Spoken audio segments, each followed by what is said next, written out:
중수청 인기가 폭발하고 있습니다. 28일 뉴스토마토 취재를 종합하면 중대범죄수사청 개청준비단에 지원한 검찰 수사관이 120명을 넘어선 걸로 확인됐습니다. 검찰 수사관은 단 35명만 뽑는데 4배 가까운 인원이 지원한 겁니다. 예상치 못하게 많은 인원이 지원하자 검찰 수사관들 사이에선 나중에 중수청에 가고 싶어도 가지 못하게 되는 것이 아니냐라는 말까지 나올 정도입니다. 10월 검찰청을 폐지 후 공소청, 중수청이 신설됨에 따라 검찰 수사관들의 셈법도 복잡해지는 모양새입니다. 검찰 내부에서는 검찰 수사관들이 중수청 준비단에 몰리는 가장 큰 배경으로 승진 등 인사상 이익으로 보고 있습니다. 법무부는 앞서 중수청 준비단 파견 공무원을 공모하면서 중수청 개청 후 준비단에서 근무한 직원의 업무 실적 등을 평가해 우수 성과자는 인사상 인센티브 부여 예정이라고 안내했습니다. 중수청 개청 작업에 관여한 후 중수청으로 이동할 경우엔 혜택을 준다는 취지입니다. 검찰 내부 한 관계자는 공무원들은 결국 승진을 빨리 할 수 있는지 없는지가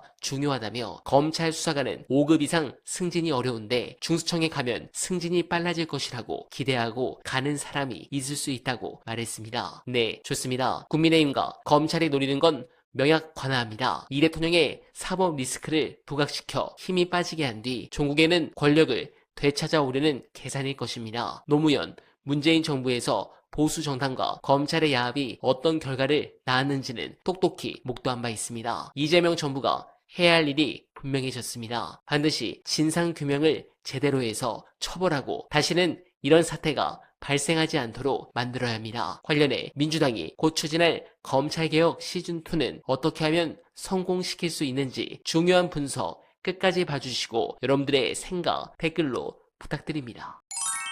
저는 이제 남은 과제를 설명을 드려야 될 것 같은데 남은 과제가 크게 3+1인데요. 첫 번째가 조금 전에 우리가 얘기했던 보안수사권을 끝까지 이제 주지 않고 잘 지켜내는 것. 지켜낸다고 하니까 좀 이상하지만 보안수사권 안 주는 것. 네. 이게 제일 중요하고요. 첫 번째 그거고요. 네. 두 번째는 지금 검찰에 있는 수사 인력들을 공소청으로 보내지 않고 다른 수사기관으로 보내는 것. 이게 검찰개혁의 실질적인 완성 혹은 이렇게 완성된 모습인 거죠. 이거는 어떤 의미를 갖냐면 공소청의 수사 인력들이 만약에 그대로 가게 되면 언제든지 수사권을 맞아. 부활시킬 수 있습니다. 네. 그러니까 검찰의 힘을 그대로 주는 거예요. 그러니까 보안수사권 권한 안 주고 인력 안 주고 예산 안 주는 것이 공소청을 공소청답게 만드는 겁니다. 그러니까 공소청에 수사 인력들이 많이 가 있으면 안 된다. 그렇죠. 없어야죠. 없어야죠. 많이 가 있는 게 아니라 수사권이 없으니까 없어야죠. 수사 인력. 그러면 그분들이 대부분 이제 중수청으로 가면 되는 거잖아요. 중수청 혹은 국수본으로 가겠죠. 예, 그게 6천 명이 넘거든요, 지금. 엄청난 수예요. 자, 그리고 세 번째는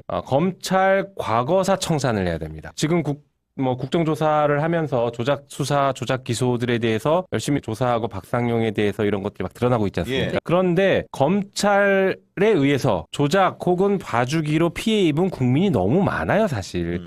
이게 진짜 핵심인데 검찰개혁을 그래서 우리가 하는 건데요. 그런 사람들, 그 수많은 피해자들의 사건들을 발굴해서 조사하고 가해자를 처벌하거나 불이익을 주고 피해자를 구제하는 이 과정들이 다 이루어져야 개혁이 완성이 됩니다. 그러니까 제도만 바꿀 게 아니라 이 왜 개혁을 시작했는지를 돌아가면서 잘못된 점들을 바로잡아주는 것. 이게 세 가지가 같이 가야 돼요. 그러면 검찰개혁 과제 세 가지가 딱 이거고. 맞습니다. 과거사 청산까지. 네, 플러스 1은 견제 기능을 조금 더 강화하자라고 해서 저희가 공수처법, 법사위가 공수처법을 작년 12월 달에 하나 통과시켜 놓은 게 있습니다. 현재 본회의에 있으니 이것도 빨리 좀 처리를 할 필요가 있다라고 진짜 생각합니다. 중요한